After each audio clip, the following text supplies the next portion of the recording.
Habari gani mpendwa mtazamaji? Naitwa Fasadi Mohamed Salanga. Kazi yangu kila siku kukuletea fursa. Fursa gani iliyojificha? Leo na wewe mjasiriamali kwamba kuna biashara watu wengi wameisahau sana, ila ni moja ya biashara inalipa sana.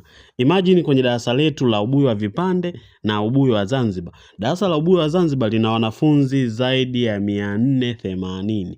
Ubuyu wa vipande lina wanafunzi zaidi ya 450. Ukiwajumlisha kwa pamoja unapata kama 900 na kitu. Hizi zote ni fursa kwa upande wako. Inawezekana ukajiunga kwenye haya madarasa usiwe mtengenezaji. Wewe ukaenda kujiunga alafu ukatafuta soko la ubuyu kama uko Dodoma, Singida au wapi, unanunua ubuyu kwa watu kisha unaukoboa, unapata waunga na wa mbegu. Kazi yako kuwauzia hawa watu. Kwa unaweza kujiunga kwenye darasa langu kwa ajili ya kuwauzia tu. Kitu kikubwa kwenye biashara hizi ni uaminifu. Basi unawatumia mikoa mbalimbali. Maana Tanzania sio kila sehemu pana ubuyu wa vipande. Sio kila sehemu pana unga ubuyu wa vipande au ubuyu ule wa mbegu.